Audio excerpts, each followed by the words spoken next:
It was supposed to be an ordinary family dinner, the kind I'd been invited to for years without anything ever meaning more than it said. Her mother caught my sleeve as I carried plates to the kitchen, waited until we were alone, and lowered her voice. I expected a comment about the gravy, or a thank you for coming. The small currency of a woman who'd half adopted me. Instead, she looked at me over her glasses and said it plainly, like a fact she was tired of carrying alone.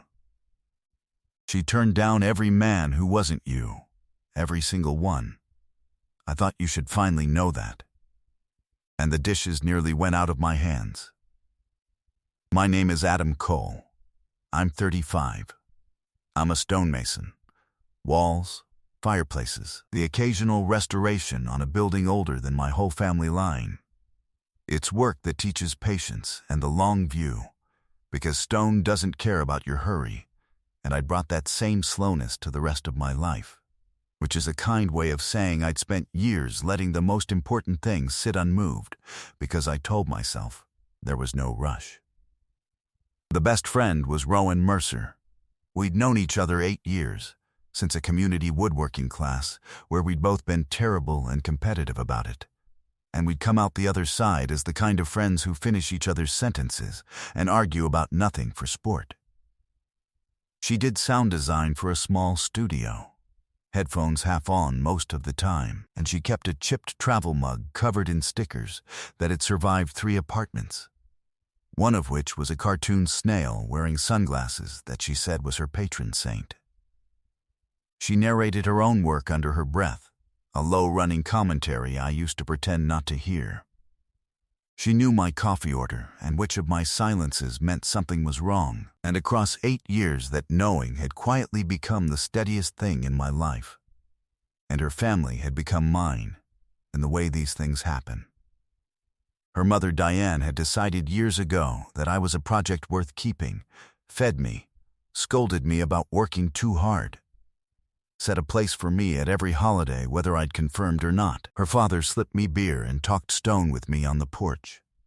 I'd been folded into the Mercer family so completely that I'd stopped noticing the strangeness of it. A man with no romantic claim on their daughter, present at every birthday, every Sunday, every Thanksgiving, for 8 years. We were just friends. That was the wall I'd built and lived behind for 8 years.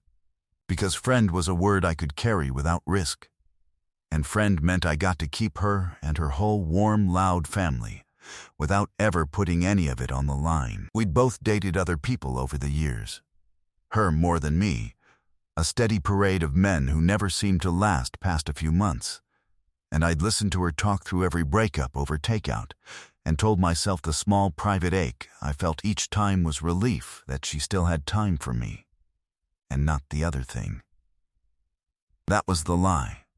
It was always the other thing. I just decided that naming it would cost more than the comfortable arrangement was worth. It cracked open on an ordinary Sunday, at the Mercer's dinner table, with stone dust still under my nails from a job that morning. The house smelled like roast and rosemary, and the particular warmth of a kitchen that had fed the same people for decades. Rowan was at the table arguing with her father about a film neither of them had finished. Diane was orchestrating the meal the way she ran everything, with total command and a wooden spoon. I'd gotten up to clear plates, because 8 years in their house had taught me that earning your place meant carrying dishes, and I was halfway to the kitchen when Diane's hand closed on my sleeve. "Come help me a second, Adam," she said, which was code, the way mothers have codes.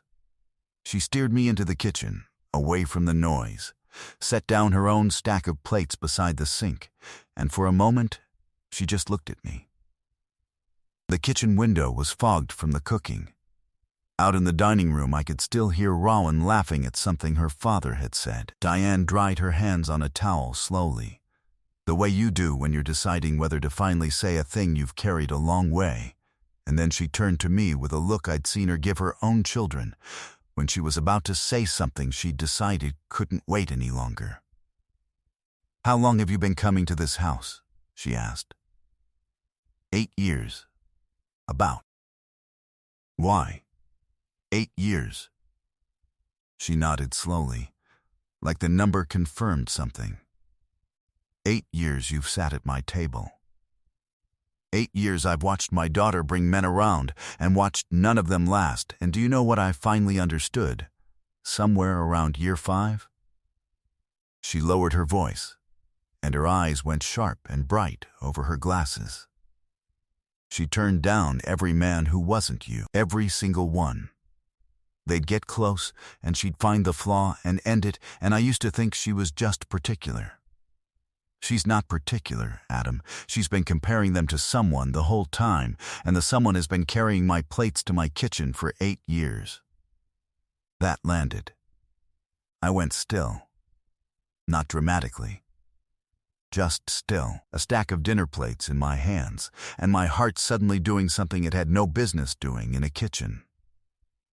Diane, I started. I don't think. Don't tell me what you think. I've watched you think for 8 years. It's a slow process, and I'm running out of Sundays to wait for it. She softened, but only slightly. I'm 66. I'm too old to watch 2 people I love waste another 8 years being polite. I shouldn't be the one telling you this. She'll be furious with me. She's a private girl. She gets it from her father.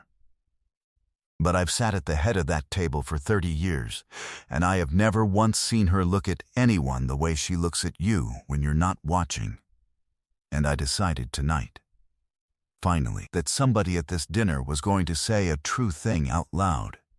She picked her plates back up. That's all. That's the whole speech. I've been writing it in my head for 3 years. It came out shorter than I expected. She left me standing in the kitchen holding the dishes, and I didn't move for a long moment, because the floor had quietly tilted. I started noticing it then, all of it at once. The way you do when someone finally hands you the key to a room you've been walking past for years. The coffee. For 8 years, Rowan had made me a cup the way I take it, automatically, whenever I came by her place. And I'd thought nothing of it, because that's what close friends do. Except she didn't do it for anyone else, and I'd been careful never to wonder why. The men. The steady parade of them, and how each one had ended around the 3-month mark with some reason that never quite held up.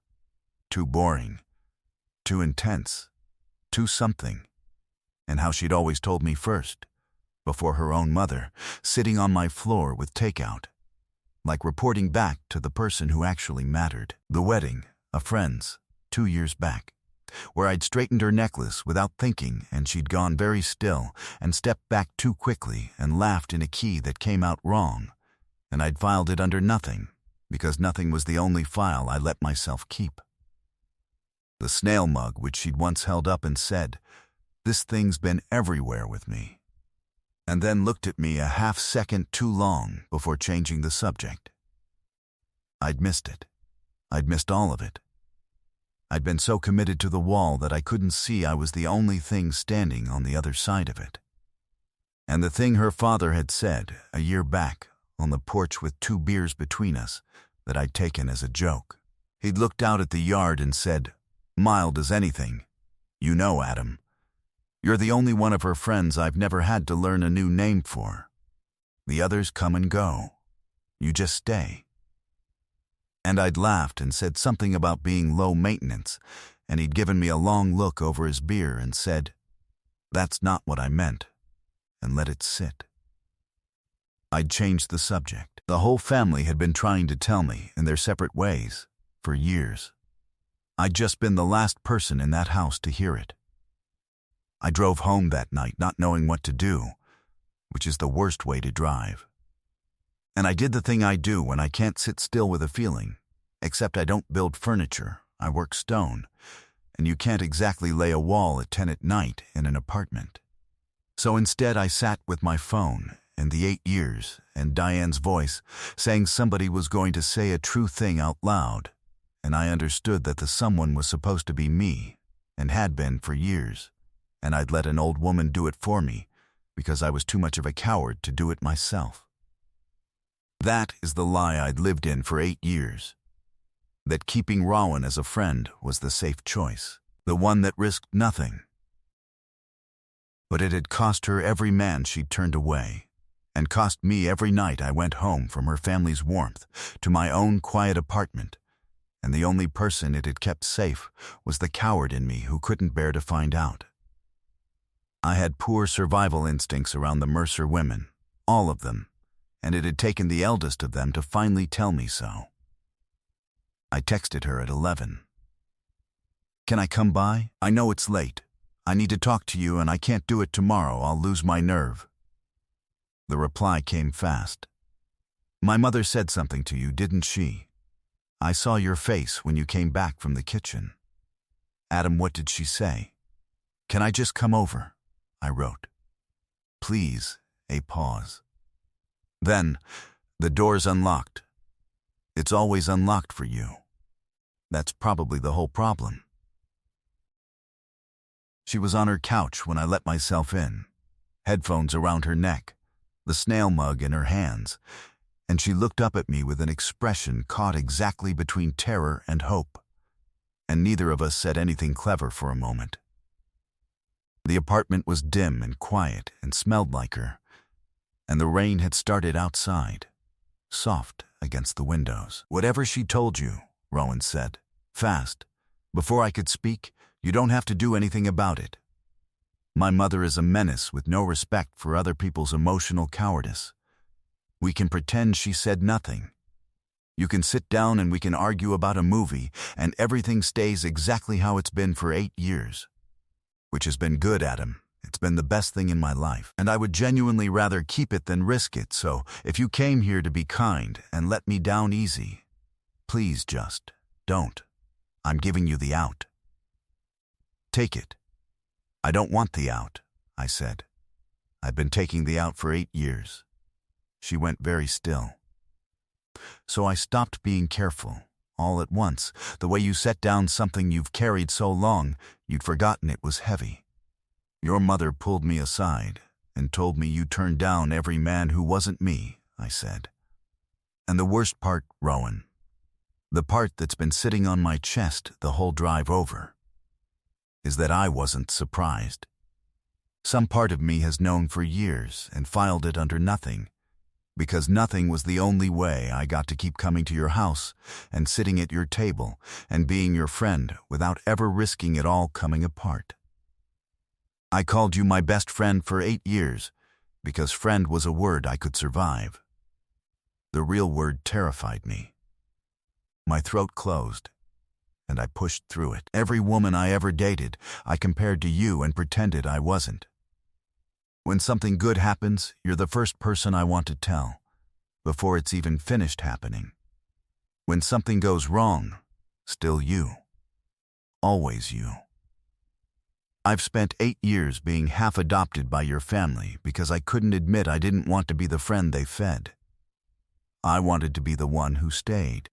I just needed a 66-year-old woman to say it first because I was too much of a coward to say it myself." The mug went still in her hands. And then the smallest sound, half a laugh, half something breaking open, the sound of a person who'd braced for the worst and gotten the opposite. 8 years, she said, her voice cracking clean through. 8 years, Adam. Do you know how many perfectly nice men I sent home because they weren't you? I have disappointed an entire borough's worth of decent men because I was hung up on a stonemason who carries my mother's plates and can't take a hint with both hands and a map. In fairness, I work in stone. I'm built to take things slowly. You took it geologically slowly. There are sediment layers that moved faster than you. She was laughing and crying at once now. My mother is going to be insufferable. She's going to take full credit. She's going to put it in the Christmas toast. She's earned it. I'd have waited another 8 years. She did in one dinner what I couldn't do in 8. Why didn't you ever say anything? She asked. and the laugh was gone now, just the quiet underneath it. Be honest. 8 years. You sat in my kitchen. You knew my mother's birthday. You fixed my father's fence. Why not once? Because I had all of it, I said. The dinners, the porch, the whole family, you. If I said the word and you didn't feel it, I didn't just lose a girl, I lost a home. 8 years of Sundays. The only family table that ever set a place for me. It was too much to put on one sentence, so I never said the sentence, and I told myself having most of you was the same as not wanting the rest. I shook my head. It's not the same. I've known that for years. I was just more afraid of losing the table than I was of wasting my life next to it. You wouldn't have lost the table, she said softly.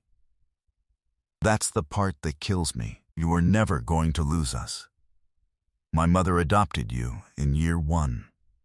You could have said it any Sunday, and the worst case was an awkward roast. She wiped her face. We were so stupid. Both of us. I sent men home, and you stayed quiet, and we both thought we were protecting something. And the thing we were protecting was just the fear. She set the mug down, careful, and crossed the small distance between us. And I met her there, and the first kiss tasted like the tea she'd been drinking, and 8 years of standing on the wrong side of a wall I'd built myself. Her phone buzzed on the couch. She ignored it.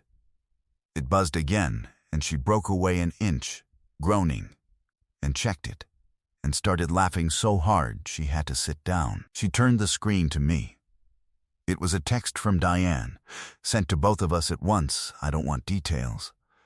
I just want to know if I should set a place for him at Christmas, as family, or as family. Mom. 3 months later, the snail mug lived in my apartment. Next to a second cup Rowan no longer pretended she made by accident, and I'd finally built something at her family's house that wasn't a wall, a stone fire pit for the backyard, where Diane took her evening tea and looked extremely pleased with herself every single time. We stopped using the word friend about each other. It took effort. 8 years of a habit doesn't die easy. The early weeks were clumsy in the way only 8 years of friendship suddenly becoming something else can be. We kept reaching for the old reflexes and finding the ground had moved. She'd start narrating her work under her breath, catch me listening openly instead of pretending not to, and lose her place. I kept bracing to keep a careful distance that no longer needed keeping, and then making myself close it instead, which was the hardest habit I ever tried to learn, and the only one that mattered. Sunday dinner got both easier and stranger.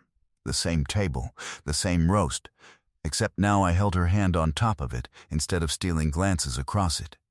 And Diane watched the whole thing with the serene satisfaction of a woman whose long game had finally paid off. Nothing about us had changed, except everything had. A year after that, at a Sunday dinner, Diane raised her glass and said, "To the only project of mine that ever took 8 years to finish," and looked directly at me, and the whole table groaned, and Rowan took my hand under the tablecloth, because the joke was the armor, and the hand was the truth. The way it had always been with us. Years later, when people ask how we got together, Rowan tells it as a hostage negotiation conducted by her mother. She held me emotionally captive for 8 years, and then staged a one-woman intervention in her own kitchen, she says. Most effective matchmaker in the tri-state area. Terrifying woman. I get it from her. And then she adds the part that matters. Quietly. Because the biggest things between us were always said quietly. That her mother had seen it for years, had watched it from the head of the table, and had finally decided that loving 2 stubborn people meant refusing to let them waste any more time being polite. Nothing new appeared at that dinner. It had simply, finally, stopped hiding. The only difference now is that I don't take things geologically anymore. When it matters, I say it out loud, fast, before I can talk myself into another 8 years of patience that's really just fear in a slower coat. Diane still pours the tea by the stone fire pit I built her. She still looks at me over her glasses every Sunday like she's deciding whether I've finally learned the lesson. I have. I tell her so. She pretends not to be pleased and fails every single time. What would you have done if your best friend's mother pulled you aside and told you that you'd been the reason no one else ever lasted? And have you ever spent years calling something a friendship because the real word was too frightening to say out loud? Tell me your story in the comments. If you liked this one, leave a like, subscribe, and I'll see you in the next video.